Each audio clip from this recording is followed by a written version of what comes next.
അപ്പൊ അനീഷ് കുഴപ്പമില്ല, കൺഗ്രാറ്റുലേഷൻസ്. ഒരുപാട് സന്തോഷമുണ്ട്. ഇവരോട് പറഞ്ഞു തന്നില് കണ്ടല്ലോ. ഒരുപാട് സന്തോഷമുണ്ട്. അത്രമാത്രം സന്തോഷം എന്ന് പറഞ്ഞാൽ സാറിനെ പോലുള്ള ഒരു മഹത് വ്യക്തി എനിക്ക് വേണ്ടി ടൈം സ്പെൻഡ് ചെയ്ത് ഇപ്പൊ ഇവിടെ നിൽക്കുന്നു. അതിനേക്കാളൊക്കെ ഉപരി 10 lakhs എന്ന് പറഞ്ഞിട്ടുണ്ടെങ്കിൽ എന്നെ സംബന്ധിച്ചിടത്തോളം അതൊരു ഹ്യൂജ് എമൗണ്ട് ആണ്.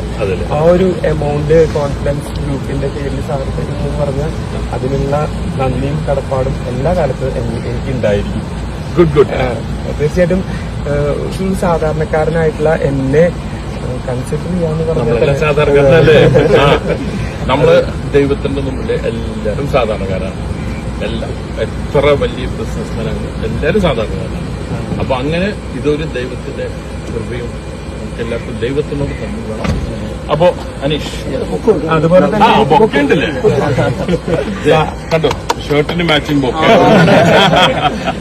അല്ല, ഞാനേ സാറിന്റെ ഇപ്പൊ ഇങ്ങനെ സാറിന്റെ ഭാഗത്തുനിന്ന് ഇങ്ങനെ വിളിച്ചു പറഞ്ഞിട്ട് ഞാൻ ശരിക്കും ഞെട്ടിപ്പോയി. കാരണം എന്നെ പോലുള്ള ഒരാളെ കൺസിഡർ ചെയ്യാൻ കാണിച്ച ഒരു മനസ്ഥിതി ഉണ്ടല്ലോ, അതൊരു വലിയ കാര്യമാണ്. പിന്നെ ഇന്നലെ പ്രഖ്യാപിച്ചു, അത് കഴിഞ്ഞ് ഇന്നിതാ ചെക്ക് തരികയാണ്. അതാണ് കോൺഫിഡൻസിന്റെ ഒരു പോളിസി. വാഗ്ദാനം മാത്രമല്ല.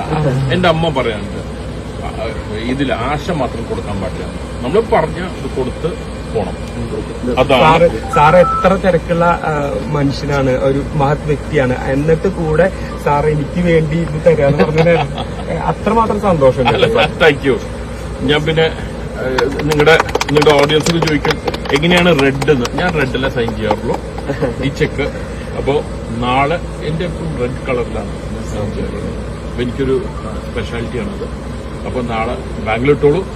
മറ്റന്ന 10 ലക്ഷാധിപതിയാണ്. അത് വേണ്ട. Thank you.